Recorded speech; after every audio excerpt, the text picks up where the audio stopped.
I graduated in 2003 with a bachelor's degree in biology, and I was fortunate to get my first position as a clinical microbiologist at Phoenix Children's Hospital. And I was in that role for a total of about 8.5, 9 years. But about 5 years into it, I really found myself getting really interested in what was happening to the patients that we kept seeing. Like we'd see clusters of infections, or we'd see the respiratory seasons kind of ebb and flow. And really just got interested, okay, like what's happened to these patients, what's happening at the community level. And then in 2009, we had influenza H1N1. And that was a really interesting time for everybody in healthcare. And I saw some just crazy stuff, like people walking around in N95 masks. People were afraid that their children, might have been exposed to H1N1. And so we had hours-long waits in the ED.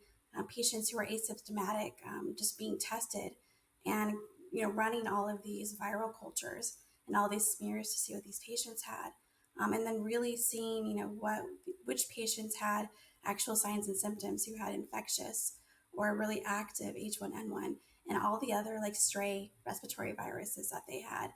And so kind of experiencing that not only as a clinical microbiologist, but also kind of experience that as a healthcare worker in a very different kind of way.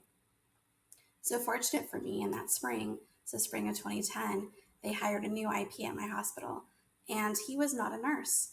And so up until that point, I just made this assumption that all infection preventionists were nurse.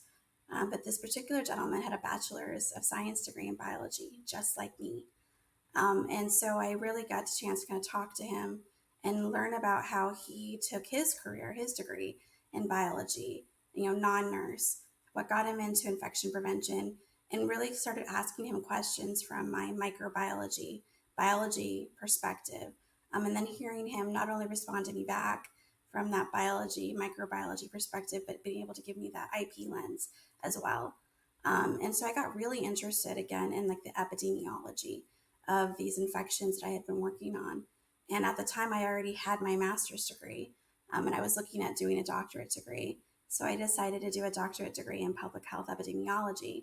And because I was at my own hospital, and I think I was energetic and passionate, so they were open to allowing me to volunteer in the IP department. So I did that for a bit over a year.